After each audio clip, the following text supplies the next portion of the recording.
গ্রামের নাম ছিল চোনাপাড়া, আর সেই গ্রামে ছিল এক ছেলে, নাম পাগলা পিন্টু। পিন্টুর মাথায় ছিল চুল, কিন্তু বুদ্ধি ছিল ছাঁটাই করা। ও যা শুনত তাই বিশ্বাস করত।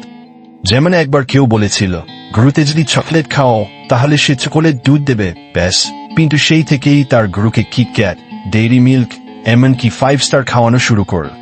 একদিন সকালে পিন্টুর মা বলল, পিন্টু, বাজারে গিয়ে 1 কেজি পেঁয়াজ নিয়ে আয়। গিয়ে দেখে পেঁয়াজ 200 টাকা কেজি। সে তো হেলাফেলা না করে দোকানদারকে বলল, ভাই, এক কাজ করি, পেঁয়াজ বাদ দাও, এই টাকায় তো হাফ কেজি গোলফ্ল্যাক পাওয়া যাবে।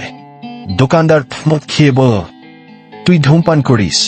পিন্টু গম্ভীর মুখে বলল, না ভাই, গরুকে দিব। শুনছি ধোয়া গরুর ভেতরের ব্যাকটেরিয়া মারতে সাহায্য করে। গ্রামে ফিরে পিন্টুর মা তো মাথায় হাত। বল, গরুকে সিগারেট?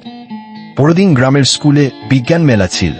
পিন্টু সেখানে একটা বড় ট্যাঙ্ক নিয়ে হাজির, গরুর পেছনে একটা ছাতা, গলায় সানগ্লাস, আর সামনে লেখা, এই গরু দুধ না, ওয়েফে দেয়।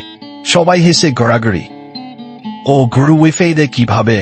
পিন্টু আত্মবিশ্বাসের সাথে বলল, আমি গরুর পেটে রাউটার ঢুকায়ে দিচ্ছি, পেছন দিয়া সিগন্যাল বের হয়। পাসওয়ার্ড লাগবে? পুরো চোনাপাড়া